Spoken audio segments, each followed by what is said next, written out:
office of the political support group La Vista Support Initiative for Tinubu and Alia for 2027. Uyi Agbomofuegbe completes the story. As the 2027 general election inches closer, political support groups are pitching tents ahead of the exercise.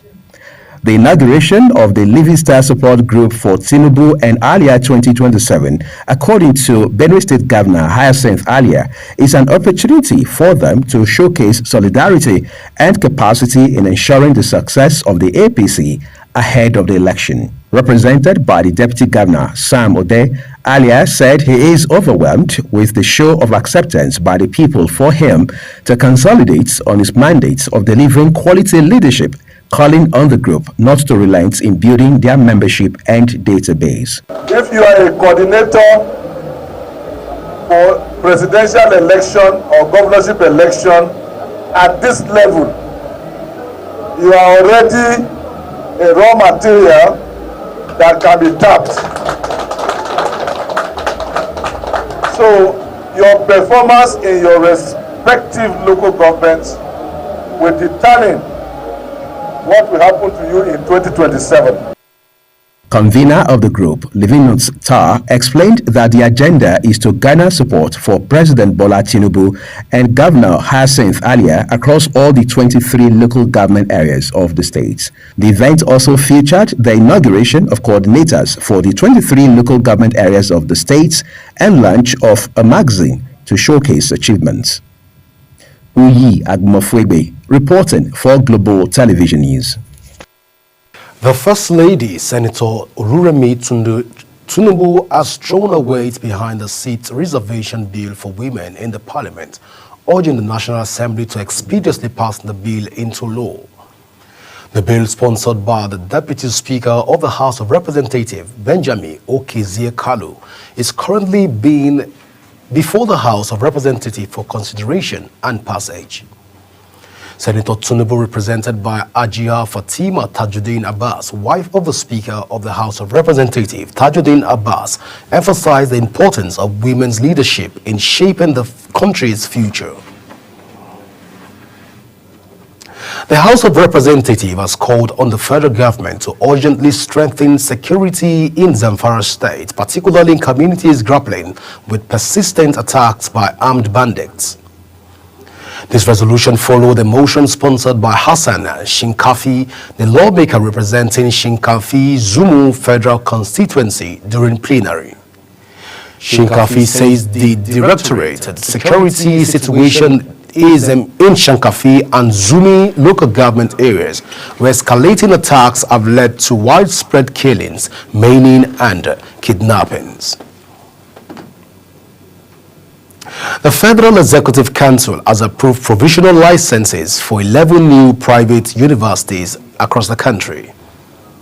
This was disclosed by the Minister of Education, Dr. Tunji Alausa, after the Federal Cabinet meeting at the Presidential Villa, Abuja. The minister said the universities have passed through processes set out by the National University Commission, NUC, explaining that even though the Federal Executive Council had placed a memorandum on a new private university, the ones being approved had gone far in their registration process. Bayelsa State government has lifted the ban on employment in the state civil service. The state government made this known in a special announcement signed by the Permanent Secretary, Civil Service Commission, Dr. Stanley Sakariam. According to the announcement, the letter should be addressed to the chairman of the Bayelsa State Civil Service Commission. Minister of Interior Olubunmi Tunji-Ojo has highlighted the growing importance of civil defense in safeguarding human lives, supporting sustainable development, and protecting critical national assets and infrastructure. The Nigerian Security and Civil Defense Corps commemorated the 2025 International Civil Defense Day organization with a call for collective action, international cooperation, and community engagement in strengthening civil defense and disaster risk reduction efforts. Godwin Sunday was there for Global TV. The International Civil Defense Day is observed globally on March the 1st. With this year's theme, a civil defense guarantee of security for population.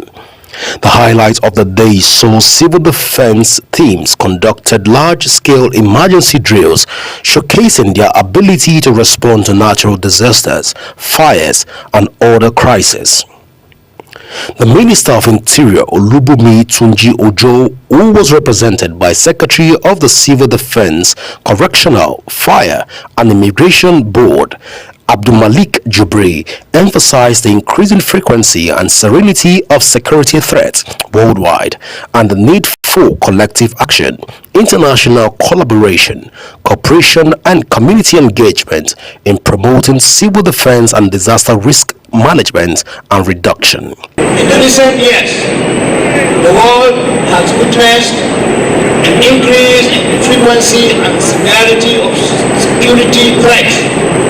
These trends have highlighted the importance of civil defense in protecting human lives, promoting sustainable development, and promotion of protection of critical national assets. The Commandant General of Nigerian Security and Civil Defense Corps, Ahmed Audi, highlighted the importance of collaboration among security agencies and stakeholders to create a safe world, while reiterating the commitment of the Corps in protecting critical national infrastructure and strengthening physical security measures.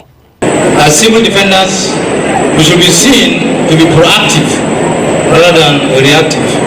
Hence, they need to work out modalities and develop strategies towards preventing threats and enhancing safety and security.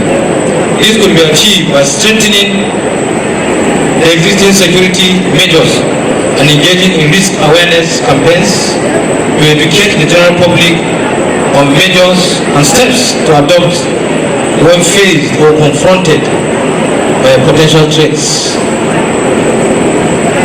In all this, the need for collaboration and synergy among security agencies and other critical stakeholders, including local and international bodies, becomes very, very imperative, especially by engaging in sharing of ideas, knowledge, expertise to make the world safer and more secure. The high point of the event was the presentation of checks worth over 188 million to the families of more than 20 deceased officers as part of their insurance benefit. Godwin Sunday, reporting for Global Television News. On sport, Tottenham Hotspur have entered the race to sign Nigerian forward Ademola Lookman from Atlanta when the summer transfer window opens.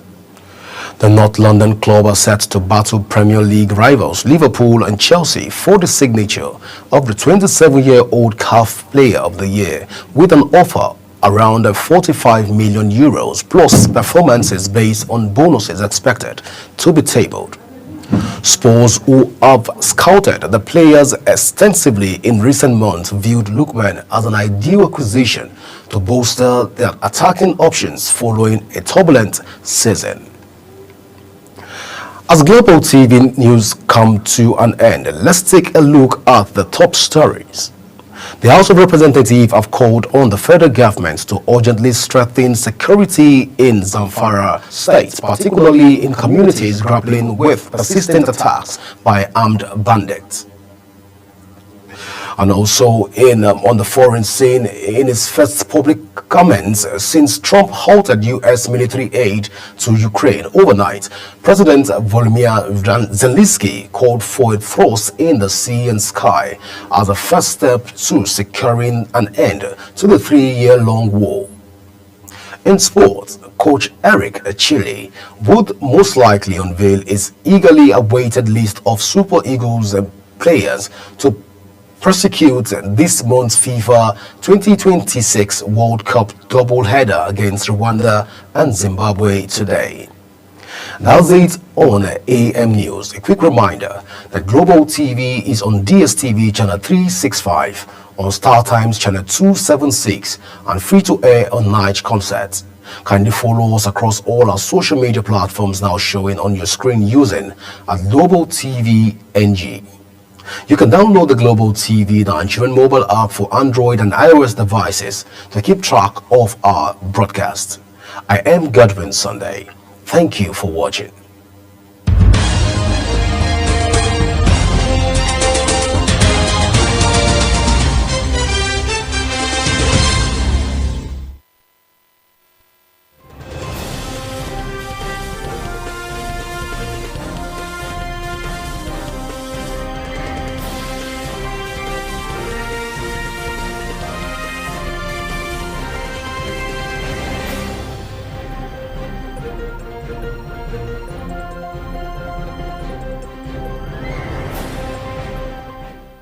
Do you know that Global Television can be watched in Nigeria and all over the world?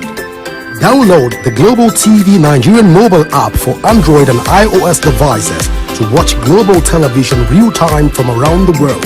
What are you waiting for? Start downloading and stay connected to Global Television.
Do you know that Global Television can be watched in Nigeria and all over the world? Download the Global TV Nigerian mobile app for Android and iOS devices to watch Global Television real-time from around the world. What are you waiting for? Start downloading and stay connected to Global Television.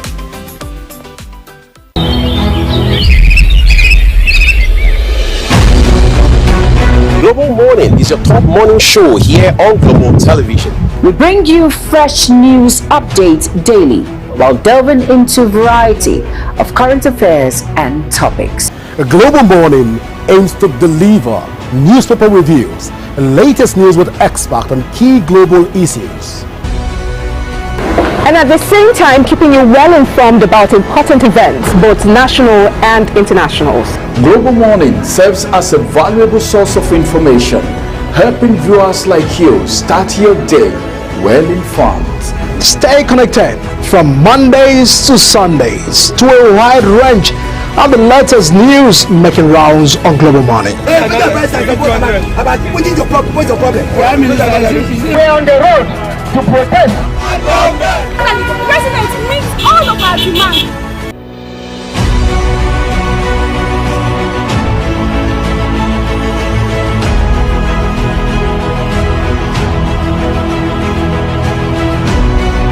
This is Global Morning.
All right, everyone, let's get the first conversation on the road real quick for you this morning. We begin on the political notes, particularly with the focus on the People's Democratic Party.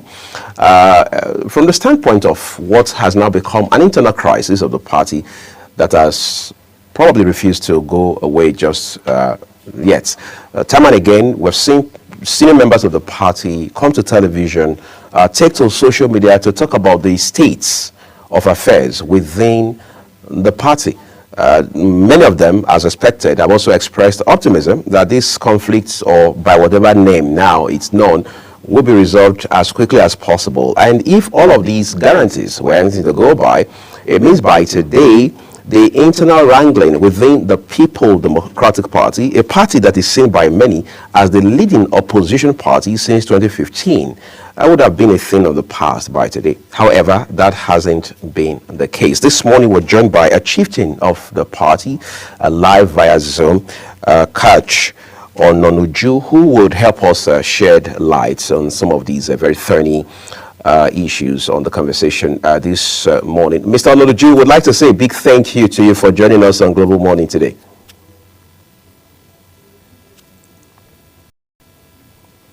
All right, so let's begin with the first issue. I mean, at the top of my introduction, I mentioned in passing that your party, the People's Democratic Party, the PDP, well, for 16 years have been the ruling party. For about a decade has become the, well, leading opposition party.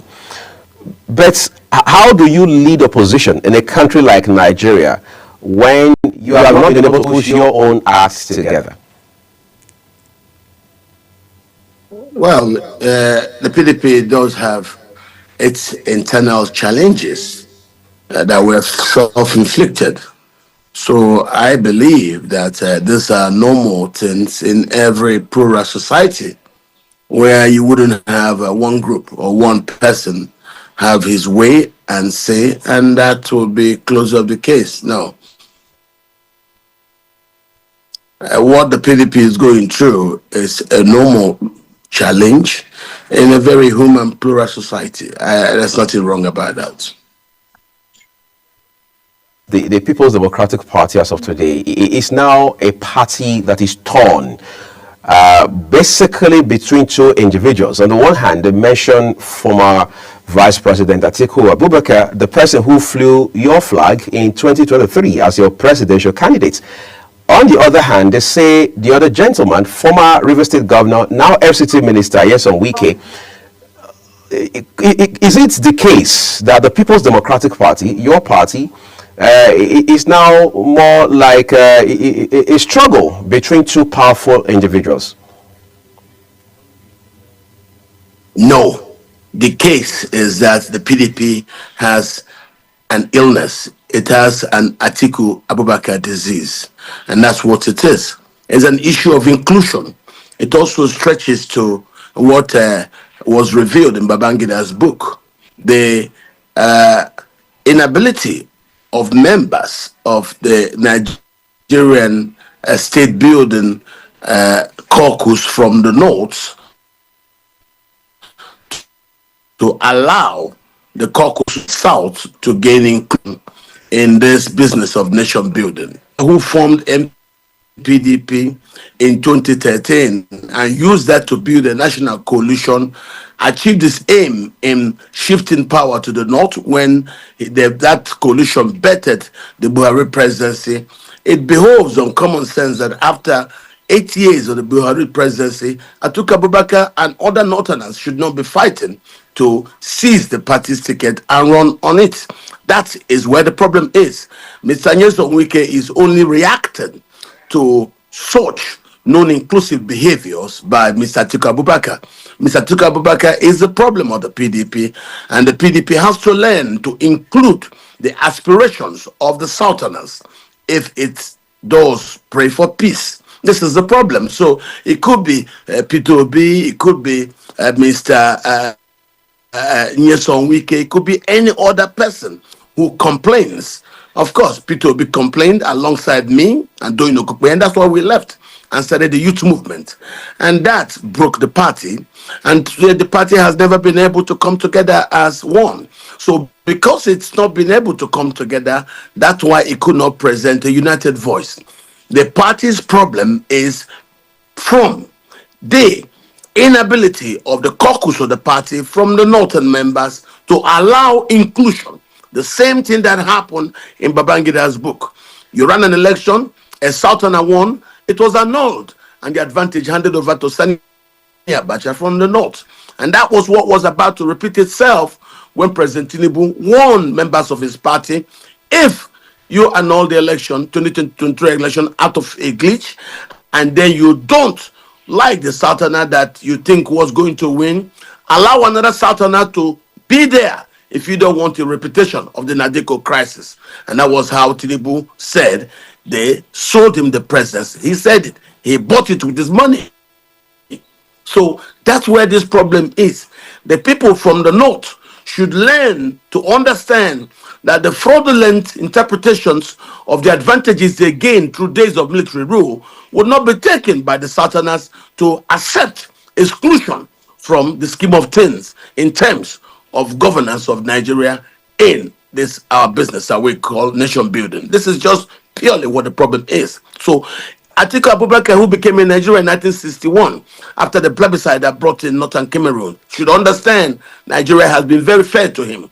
Allow the people from the south to organize themselves. It is their turn. After 8 years of Buhari, the presidency should shift to the south. Atiku Abubakar, don't forget, was amongst those eggheads who formed MPDP, who now formed the coalition that you call the APC that brought in Buhari. So he should respectfully stay out of any quest for the presidency until the 8 years that we say it is there for the South. And what he's doing is not the very best. If he now shows the example that the Northerners won't allow the Southerners access to power, that means Tinubu can even stay there and make sure the presidency doesn't get that opened to now be able to go back to the north after his 8 years. So don't forget that. These are things that you must wish for yourself. It's like the north, after gaining from the instrument of inclusion called affirmative action, now don't want the south to also be included in governance because they think they have access to the reins of power. You know, so I am happy that President Tinubu has mandated that biometrics be used in the census. A lot of the figures in the country are not proper. And that's why a lot of these people have this mindset of entitlement that they do not allow other people inclusion in governance of Nigeria. I think that's where the problem is. To talk about, Chief, before we're done, when I talk to people like yourself about these issues, and it's always a two-way traffic. There are those on the Atiku side, there are those on the yes or wicked side, for whatever it's worth. But let's talk about the former Vice President, Atiku Abubakar, for a minute more. It's becoming more like a Jonah situation, if you know what I mean. There are those in your party, very ranking members, who say one way amongst other methods that we can adopt in fixing this broken PDP as it stands today is to just ease out Mr. Abubakar once and for all. Is that a possibility, or is it a tall order?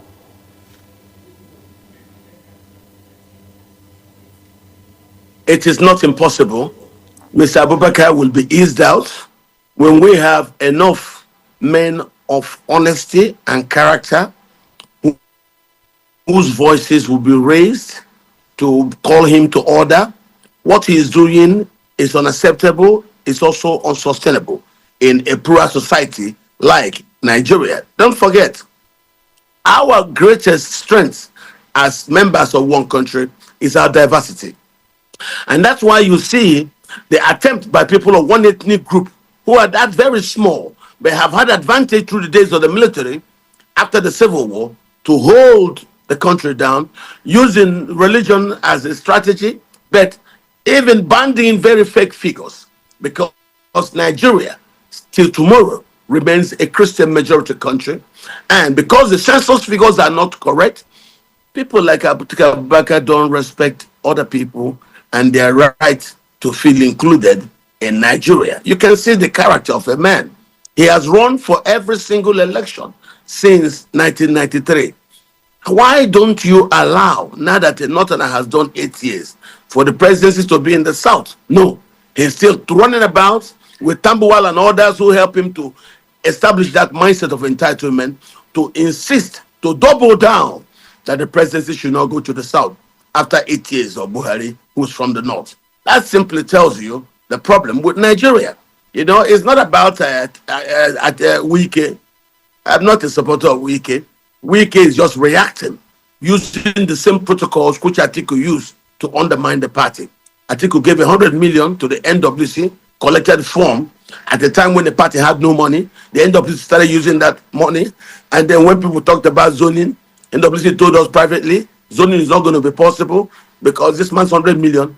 How are you going to now replace that? We've started using the money. That's why zoning never worked. Never mind all the stories you hear about Wike say that, Peter didn't say that, Kanko didn't say this. Because of Atiku's insistence in not allowing others to have a go, the party broke. Someone like me and Doyin Okupe went and started the youth movement. We later on found P2B to be at the head, and I served as his special advisor on public affairs, whereas Doyin Okupe was the director general. But of course, you could see how that ended up. The lack of allowing for democracy to stay by the Northerners who had access to power, then controlling the army, the DSS, the police, and the presidency plus INEC, they got the election messed up. And that was why Tinubu said, if you're going to mess it up like 1993, give it to me if you don't like the Southerner who you think you want to, disallow. And that was how Tinubu became president. This is the same thing that happened in 1993. You conducted an election, Abiola and Southerner won it. The Northerners who were in charge of power then annulled it and then gave the advantage to Abacha, who is a Northerner. And that was how the crisis of Nadeko started. So you saw, if not that they brought in Tinubu to take it, we'll have gone back to 1993 again. This is what we have to learn. Allow other people inclusion in the affairs of this country.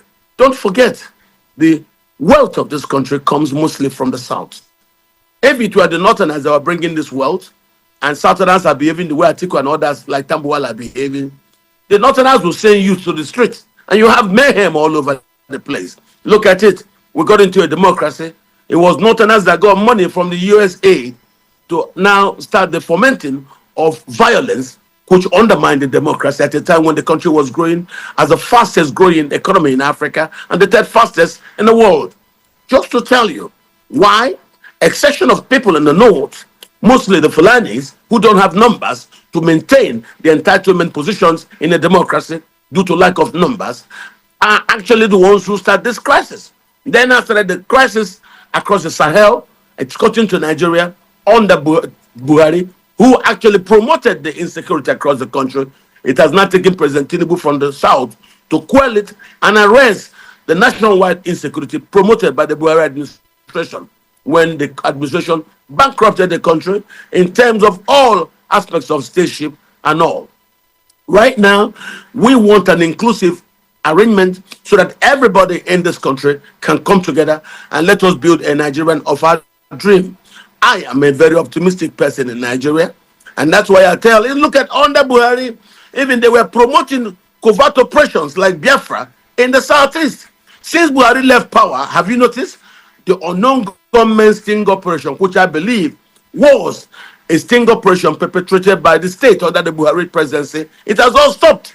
There is no more non-government in the east. What you now have in the east are residual criminals performing the jobs that they learned from a Vansi kidnapper. Apart from that, the east is right now peaceful. And across the country, in places like Benue, Niger, Taraba, Plateau, Adamawa, your Kaduna, where you had industrial scale ethnic cleansing in southern Kaduna, and perpetrated by the governor who was there. Right now, we have peace across the north. And right now, the only way for us to sustain that peace is don't let those who promoted that insecurity to come back to power.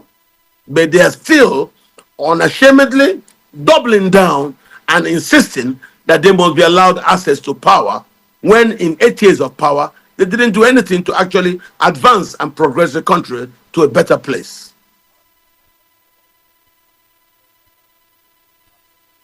Now, when you say the PDP is one house put together, apart from, of course, a few elements that you mentioned a while ago, the former Vice President Atiku Abubakar, former Sokoto State Governor Mr. Tambuwal and co. As of today, the National Chairman of your party, Ambassador Damagun, is in the eye of the storm, and he's been there for as long as we remember. And there's also the National Secretary, Ayahu, imbroglio that has become, to put it mildly, controversial. These are some of the several issues you have within this party. They say there are more strong men in your party than there is a robust, vibrant leadership that is forward-looking and forward-thinking. Look at this against the backdrop of the fact that the 2027 general election cycle is around the corner. Politicians are already aligning and realigning and all of that. Will the PDP, as it stands today, not go into 2027 a broken, fragmented, and disoriented house? Well, that is as a consequence of the Atiku Abubakar disease. The PDP currently is comatose and moribund, and we don't expect it to be that strong. If you're not putting your house in order right now, when would you do it? So for me, it's not an issue. It's not an issue. If the PDP is not able to put its house in order, President Tinubu will continue. Right now, Nigeria is effectively a one-party state. And that I blame on the PDP's inability to allow inclusion in its dealings. That's the reason why we are where we are. I put the blame on Mr. Atiku Abubakar. Mr. Wike is only reacting to what he's seen Atiku Abubakar do, using money, as I explained earlier, to force the NWC into a compromise. So Mr. Wike is also doing the same thing, pinning the current acting chairman into a compromise position, and then you're now seeing that tit for tat. So Wike is only showing them that he can also play that game, and that's what you were saying. You know, when the head, when the fish rots, it starts from the head. So when the PDP started getting bad was when the leadership of the PDP were not able to actually handle this issue of inclusion through zoning properly.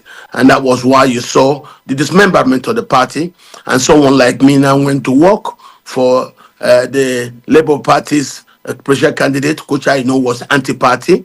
But I only did that because those who did anti-party with Atiku in 2015 suffered no consequences. So I thought if they suffered no consequence, I would not suffer any consequence. And that was why we did the Obedient Movement, which I'm very, very proud to have been a part of, and a founder of, and a leader of. So I have no regrets about that.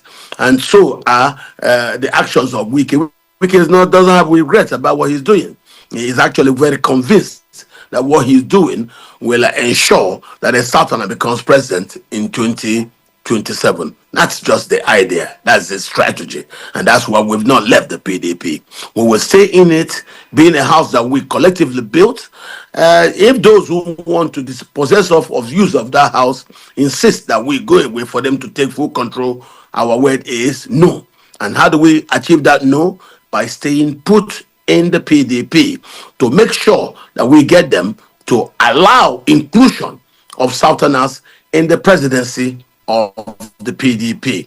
Atiku every day, Atiku every day, Atiku every day does not speak honest about a plural society, which Nigeria is, with its diverse heterogeneous ethnicities and tribes. No one single tribe should be allowed to hold the advantage over others. You can see what they did. They had the advantage and they weaponized nepotism against everyone else. So that's why it is dangerous to allow Atiku, who claims to be a Fulani, to replace Buhari, who is another man who claims to be a Fulani.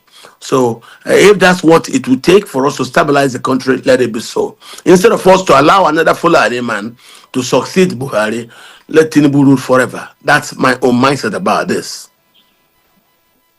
For a second, Honorable, due to another issue still within your party, this is the PDP in Rivers State, for example. Of course, you and I are not ignorant of the Supreme Court judgment from last Friday that has drastically and dramatically turned the tide in that state, which of course has a blowback for your party one way or another. Help us make sense of the situation, or if you like, the development in River States vis-a-vis the implications it has for your party, regardless of what faction is involved. Thank you. The Supreme Court's judgment in River State was strictly about the last conducted local government election. What it did was it told the governor the elections are not acceptable to the judgment of the Supreme Court judges. The governor has since set motion towards rescheduling a new election. Let me tell you what that means. The governor currently has what you call in property law, he has custody. He has custody of the local government areas. It is still his loyalists that will go back and conduct the local government election. His loyalists will surely return other loyalists who are on the contest. And when they come back, the governor will still maintain control of the local government areas. Nothing changes. So while he's governor and he administers over the state, nothing changes. All that changes is he will now advertise intentions for new local government elections. The new local government elections will also be conducted by the River State Independent Electoral Commission. And you know, in Nigeria, without new legislations to change the existing status quo, nobody can defeat a governor in terms of local government election if he's alive and still in power in his state. So remove your thoughts from that. Let us fix our minds to the things that are set for the future, and that is the status of the River State House of Assembly. That is where we're going to. So whatever it says, I can tell you, I think Wike is wrong in River State. I believe that what we who are the Igbo majority that have taken control of River State since after the creation of Bayelsa, which also is an Ezon majority. The Deputy Governor, Lawrence Erujakbo, is Urubo. Have that in mind. And that's when Abacha, who is a Kanuri, created Bayelsa State. Rivers became an Igbo majority state. That's why all governors that have ruled River State since 1999 have all come from indigenous Igbo majority communities, because what you have are people who all participated in the Aro Confederacy, which was defeated after the Anglo-Aro War in 1901-1902. So everybody, the only person, the only group in River State who were not part of the Aro Confederacy are the Ogonis, who were primarily a Bantu stock group brought to their present location after the Emancipation Proclamation. So I think we should stop the idea of supporting Governor Wike, former Governor Wike, in his attempt to undermine inclusion. I think what the problem in River State is we, the Igbo majority, not recognizing the sensitivities of the minorities who remained after the creation of Bayelsa State. You see, this thing started from the time of Governor Odili, when the small minorities in the riverine swampy areas, led by Senator Martin Yulowe, were asking Governor Odili to implement the riverine upline dichotomy protocols, which obviously said no, that is not applicable since the bulk of the Ezon population have moved to Bayelsa. And that was what you saw, that spring rolled itself into the militancy. Don't forget, in the militancy, nobody from the upland area participated in the militancy. So I believe Governor Wike should have allowed it, now that we have a man from Opopo, who are historically Igbo people. Yes, Opopo was founded by Ozurumba Mbanaso, also known as Jaja of Opopo. He is a slave boy, kidnapped from Umuzuroha by slave traders from Unkwe, and he was sold to Bonny slave traders, and he managed to get himself back, came back, and then went and established a brand new place called Opopo, where today you have people from River State who are Igbo-speaking Opopo people, and then you have Nkoro people from Bayelsa, from Akwa Ibom State, who speak a language called the Faki. I'm afraid today, we're fast running out of time. Your narrative is engaging and incisive altogether. But we'd like to say a big thank you to you for sharing your thoughts. And we hope to get you on one of our programs in the next few days, subject to your schedule, to look at this issue from a much more holistic perspective. In the meantime, we're grateful for your time with us. Thank you for having me. Incidentally, that's the much you can take on that conversation this morning. A lot more coming up shortly, still on politics and how things are evolving within the political space in our country. Stay with us, everyone.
know that global television can be watched in Nigeria and all over the world.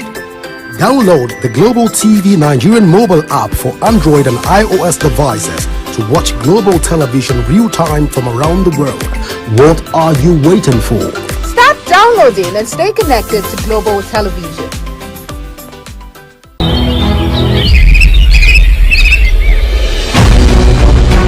Global Morning is your top morning show here on Global Television.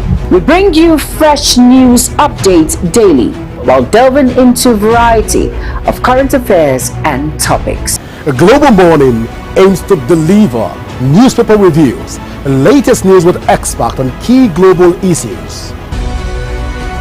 And at the same time, keeping you well informed about important events, both national and internationals. Global Morning serves as a valuable source of information, helping viewers like you start your day well informed. Stay connected from Mondays to Sundays to a wide range of the latest news making rounds on Global Morning. We're on the road to protest. The president meets all of our demands.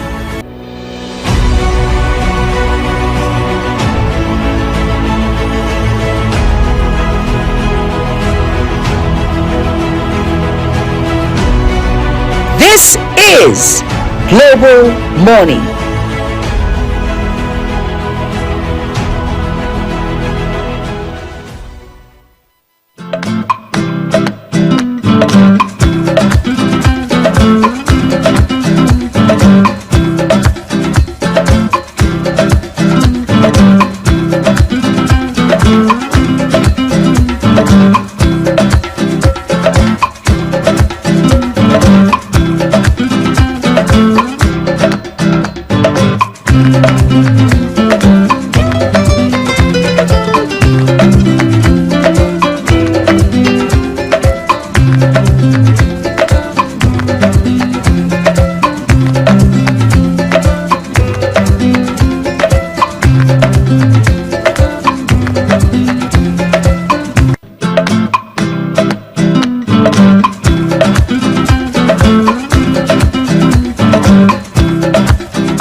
know that global television can be watched in Nigeria and all over the world? Download the Global TV Nigerian mobile app for Android and iOS devices to watch global television real-time from around the world. What are you waiting for? Start downloading and stay connected to global television.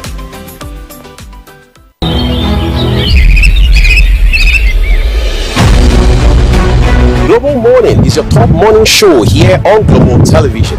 We bring you fresh news updates daily while delving into a variety of current affairs and topics. A Global Morning aims to deliver newspaper reviews and latest news with experts on key global issues. And at the same time, keeping you well informed about important events, both national and internationals.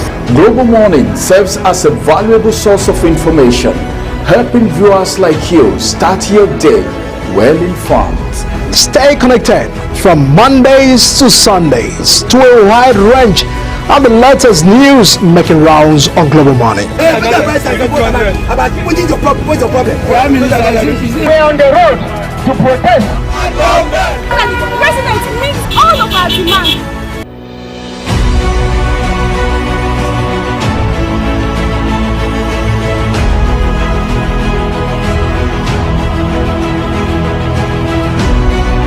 This is Global Morning.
Welcome back, and just in case you're just joining us, this is still Global Morning here on Global Television. Well, I just want to be looking at developing stories even in Osun State right now. And joining me all the way from Osun State to talk about the developments in Osun State is Gasali Oladimeji, who is a political analyst and is joining me all the way from Osun State here in Nigeria. Good morning, Oladimeji. All right. So quickly, can you bring us up to speed on what's going on in Osun State at the moment concerning Governor Adeleke's consultation and what you think will be the possible outcome from all of these consultations?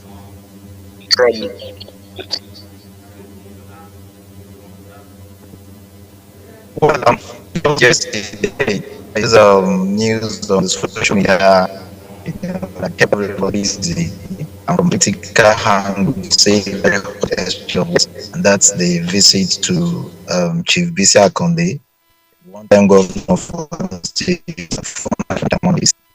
While we're looking at what actually led this visit,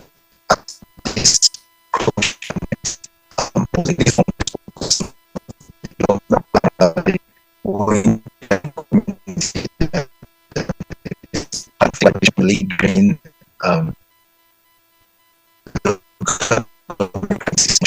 brief the stakeholders of Osun State on what is happening in the position statement should be and it was processing all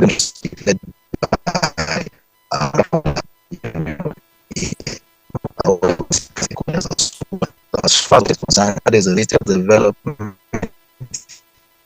it. Of course, the opposition didn't meet like it's small. We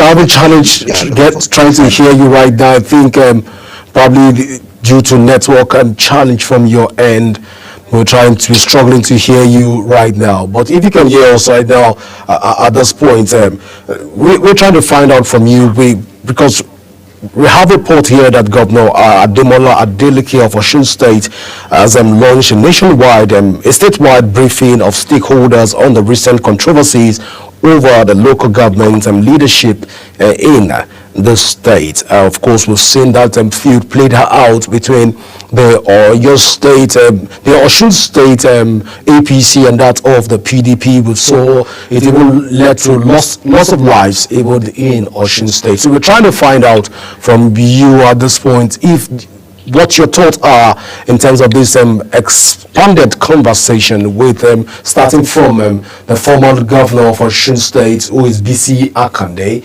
and looking at the fact that consultation is going to spill to other stakeholders within Osun State, be it on the All Progressive Congress or the PDP. The party lines are not told at this point. He is going to be doing a wide range of consultations. So we're trying to find out what are your takes on this. Will it hold water even for the unity and unification of the people of Osun State? Well, thank you. I hope you can hear me clearly now. Yeah, loud and clear. Fortunate we have a in our country. Ordinarily, I don't see anything wrong in backing on consultation with stakeholders. But because of the kind of politics we run in our nation, there will always be twist and bend to every corner as far as political moves is concerned. Be that as it may, with what is the big crisis over the local government administration, government sack, chairman, elected. I think the experience for the government of that state to seek alternative means of resolving the issues.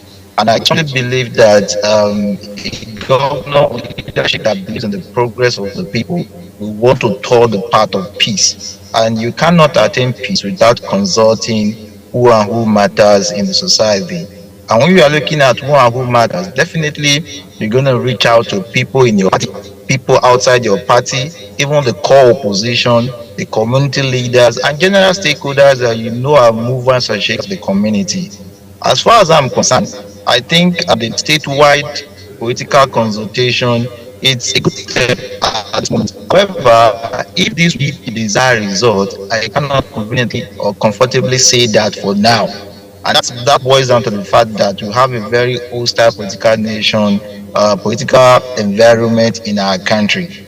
Definitely, even if there are people in the APC who sees this as a good move and who want to embrace it, others within the opposition to say no.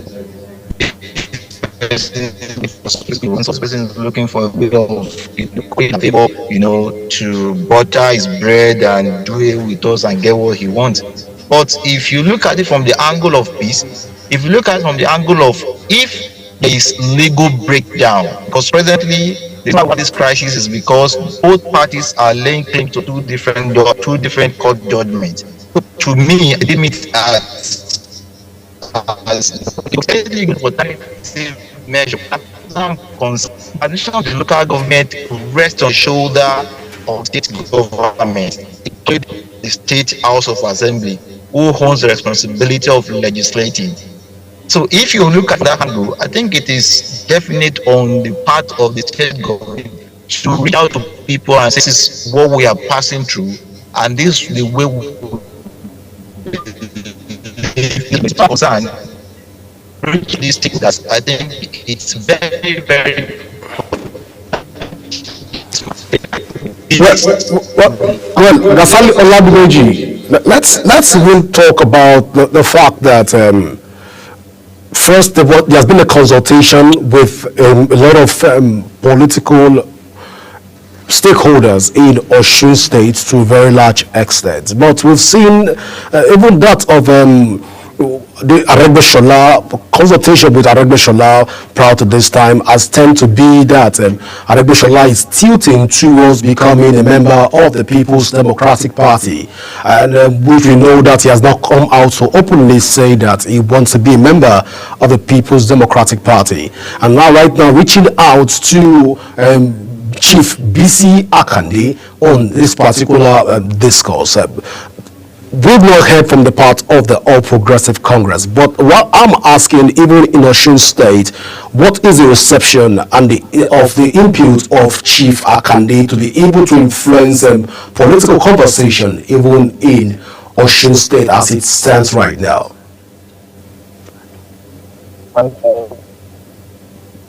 Chief Secretary, a well-respected elder in your community, and considering his stake as a fan of the APP as the one national chairman, I strongly believe to play a critical role of the issue is political, and you have political party vesting very strong interest in this, and belong to a particular party, the APC, that is interested in this. At it will broke up peace.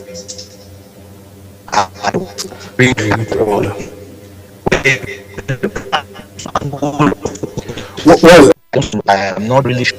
Well, Gasali, at this point, we're struggling to get your input even on this conversation right now. So probably what we do is we will reschedule you for this conversation when your network is a bit better. Viewers, we'll go for a short break, and when we come back, we'll still talk more even from Osun State development stories. Please stay with us as Global Morning continues in a moment.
Do you know that global television can be watched in Nigeria and all over the world?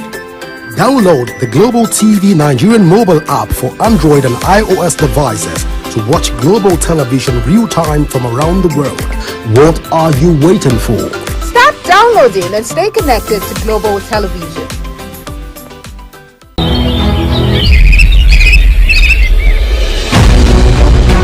Global Morning is your top morning show here on Global Television.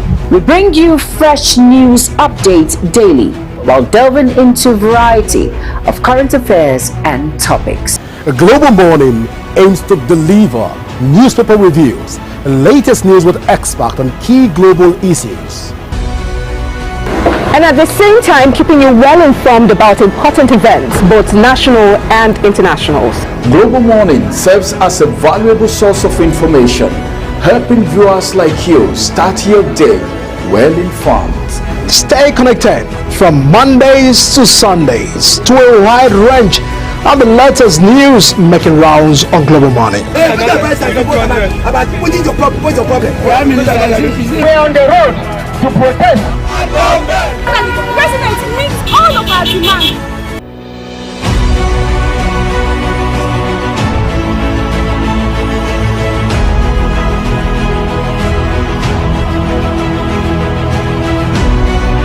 This is Global Morning.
know that Global Television can be watched in Nigeria and all over the world?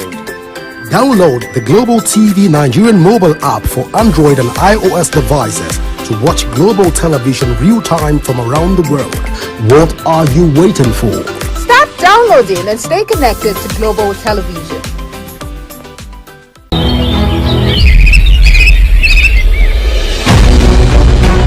Global Morning is your top morning show here on Global Television. We bring you fresh news updates daily while delving into a variety of current affairs and topics. A Global Morning aims to deliver newspaper reviews and latest news with experts on key global issues. And at the same time, keeping you well informed about important events, both national and internationals. Global Morning serves as a valuable source of information, helping viewers like you start your day well informed. Stay connected from Mondays to Sundays to a wide range of the latest news making rounds on Global Morning. We're on the road to protest. The president meets all of our demands.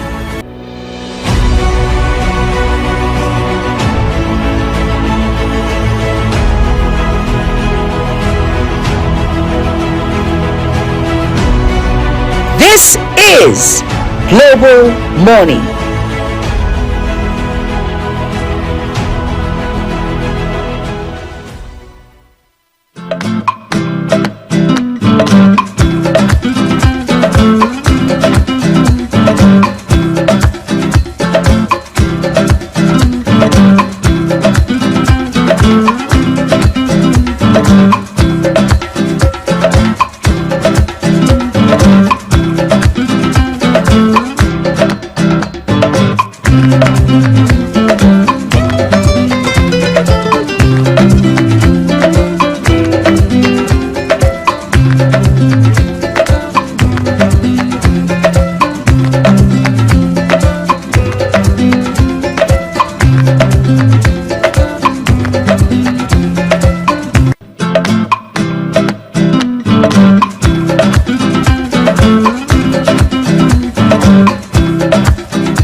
Do you know that Global Television can be watched in Nigeria and all over the world?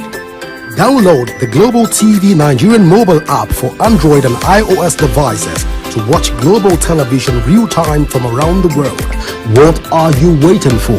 Start downloading and stay connected to Global Television.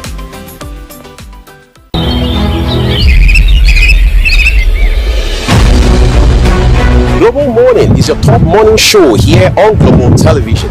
We bring you fresh news updates daily while delving into a variety of current affairs and topics. A Global Morning aims to deliver newspaper reviews and latest news with experts on key global issues. And at the same time, keeping you well informed about important events, both national and international. Global Morning serves as a valuable source of information, helping viewers like you start your day well informed. Stay connected from Mondays to Sundays to a wide range of the latest news making rounds on Global Morning. We're on the road to protest. The president meets all of our demands.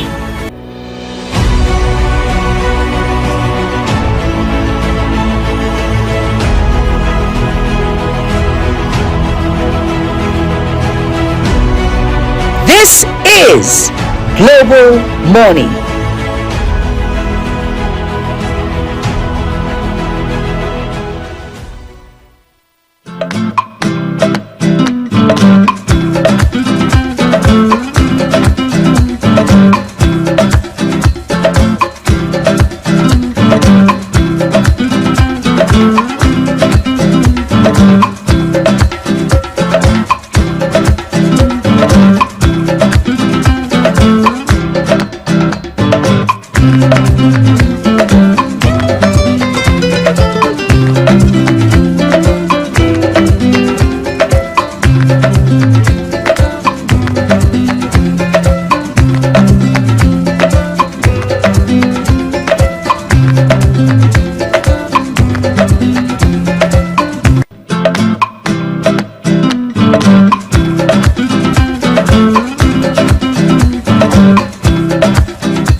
Do you know that global television can be watched in Nigeria and all over the world?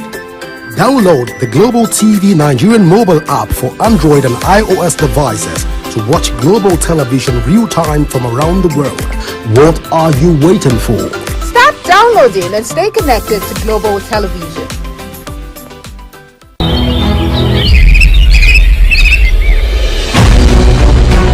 Global Morning is your top morning show here on Global Television.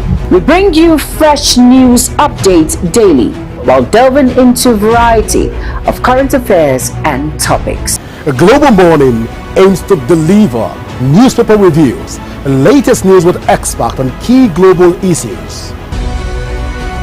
And at the same time, keeping you well informed about important events, both national and internationals. Global Morning serves as a valuable source of information, helping viewers like you start your day well informed. Stay connected from Mondays to Sundays to a wide range of the latest news making rounds on Global Morning. We're on the road to protest.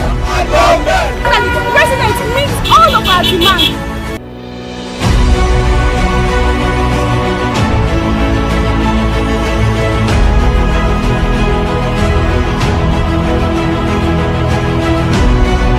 This is Global Morning.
Welcome back. We're still looking at the developments even in Osun State, as the Osun State governor and the person of Adeleke, Governor Adeleke, travel around the state for a statewide consultation with different political stakeholders and trying to also look at the outcome of that of the consultation. How long will the consultation last? We still do not have those information at our disposal. We was trying to just look at it. First, he has gone to visit Chief Bisi Akande, and also we know that Chief Bisi Akande has been a very strong pillar as far as the Osun State elections and politics is concerned. But will Bisi Akande's input be able to hold water in this times, trying times in Osun State right now, knowing fully well that that of the former governor who is the person of Aregbesola has intervened in a lot of matters in Osun State, even trying to advise Oyetola on many instances, and it was looked it was ridiculed, and people from Osun State said he's not in the right position to advise anybody as far as politics is concerned in Osun State. So would they listen to Akande? What is the outcome of the 2 hours indoors meeting with Governor Adeleke and that of Chief BC Akande? Well, these are some of the things that we're trying to also look at even here on Global Morning. But let me even bring this conversation back to the studio. Mr. Oyi, you've looked at all of this conversation from different angles. Osun people are saying right now that Aregbesola is not in the right place to advise them. We've seen Oyetola, for the last 2 weeks now, Oyetola has been on the forefront of the polity, even in Osun State. So we'll say he won hitting the polity even in Osun State. All of those conversations are still on the front burner. But then there's this the statewide tour by Governor Adeleke. I don't know what you think about it, if it's the right step in the right direction right now, knowing fully well that it's already a judgment from the court, and Osun State will have to likely toe the path of Rivers State, even in this instance. It's quite a complicated thing. Politicians are quick to become authors of confusion in the manner of speaking, right? The issue with the APC in the States has been a while coming, right? Aregbesola, like you mentioned, former Minister of Interior in this country under former President Muhammadu Buhari, had been the governor of Osun State for 8 straight years. Then, of course, he was a Tinubu boy in the manner of speaking. Then things fell apart, and you know what they say, when things fall apart, the center can hold. And that pitted him against the now president, who at the time was basically the leader of the APC. Of course, that bad blood, as it were, got carried over even into this present development in the state. So, as it stands right now, Mr. Aregbesola is not a member of the APC, of course, right? Neither is he a member of the PDP. People even say, exactly. It's apolitical as it stands right now. Well, politicians are quick to say that. They always find a way to pitch tents when the need arises. When the interests arise. Right. Yeah. People even say, well, he worked anti-party in the election that produced Ademola Adeleke as the governor of the state, a man who is doing his first term right now. And there's a chance he would do that if circumstances don't basically change much going into the next election in that state. And let's also keep our viewers abreast of the fact that Osun State has off-cycle election. Yeah. So the governorship election in that state does not follow the 4-yearly election cycle in Nigeria. And then you talk about the man he succeeded, Oyetola. Oyetola is a minister now, Minister of Marine and Blue Economy. But then we know for a fact that he still has his eye on the government house in Osogbo, the capital of Osun State. So he wants to become governor in the next round of elections. So it is not surprising that Aregbesola speaks to virtually every issue that happens in Osun State. And of course, as expected, he's always on the opposing side. All right. So again, it proves the incumbent governor, Ademola Adeleke, in the eye of the storm. So it's that point where survival, your political survival is paramount and is utmost. Therefore, if you see a man like him meeting with someone like Baba Akande, as he's often called, and then you tell that, you can tell that a lot is at stake. So these are issues for him that transcend partisanship. So it goes beyond your party. So you have to, in the manner of speaking, across the Niger to shake hands with people from the other side, just so you can find peace and, if you like, strengthen your own your fronts politically. That way you're able to have an edge, a fighting chance going into the next election in that state. But it's going to be a tough fight. And this local government election that was conducted the other day, like you mentioned a while ago, is one that's going to be not just a table shaker of some kind, but it's more like an element that has the possibility, the potential of causing a very fundamental upsets in the politics and governance of Osun State. Interesting. The days ahead is going to be very interesting. I'm even looking at that of Rivers State. Just as of this morning, there's a memo that came out from the REC, which is the Rivers State Independent Electoral Commission. That's going to be having a meeting with all the stakeholders in Rivers State, and that this whole process, can we have a way of resolving this issue without we going back to the polling units? Having a situation where we have resources have been earmarked, have been spent for the first election. Right. We're still going back to the polls. Another resource is going to be earmarked, going to be spent for the same election. I'm thinking of the way we can walk around the politics and even in Nigeria, and going by the Electoral Act to say that, okay, whatever the findings are, can we find a way to have meet at a common ground, even if there's a court injunction, there's a court ruling on this particular particular conversation. We can find a way around it, then meet at a neutral or central point. Because if you look at the money that was earmarked for the last election, we're not talking about 5 million. That 5 million should be like for probably each local government, plus the mobility, the cost of everything. Each local government should be say 5 million. Now that's not even saying for the staff. That's just the mobility, just to move them to their various polling units. Now, this again is going to bring us to that point of having a conversation if we are ready to evolve in terms of our political space and environment is ready to evolve and go that route. Can we begin to redesign politics and elections to suit the Nigerian lifestyle, to suit what we stand for and what we represent, and not just do copy and paste? It's not working for us to a very large extent. That's what my thoughts on even on this conversation right now. If there's a way we can be able to walk away around it and meet at the common ground and chant a way forward for us as a people and also for our political drives. You see, the national president of the ND, that's the Nigerian Bar Association, Mazi Afamosigwe, was speaking this week, and one of the very core issues he raised was a concern around pre-election matters, right? So he says pre-election matters have no business going to the courts. In his own opinion and by his assessment, when you bring pre-election matters to the courts, you're doing a lot of harm. You're causing so much of trouble. First, he says you're overwhelming the judges unnecessarily. You're wasting the time of the courts, right? You're unnecessarily just creating a spectacle that's totally uncalled for. Long and short of the story is pre-election matters should not in any way, under any circumstance, under whatever guise, find their way to the court. End of story. And then it raises again a follow-up question of what causes pre-election matters. It is the mischief of politicians.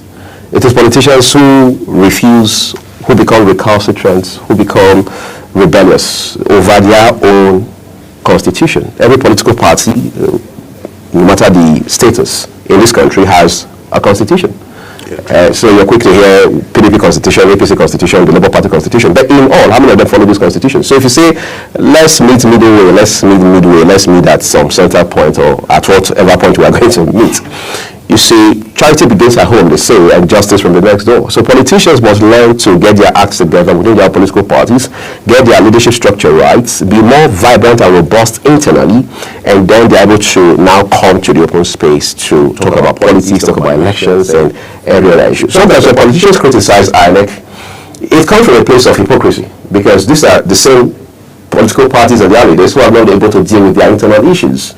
How then do you find a moral courage to criticize INEC? We're not saying that INEC has been perfect. No, everybody has got to do their job. Why? Everybody's work is cut out for them. But are politicians doing it right?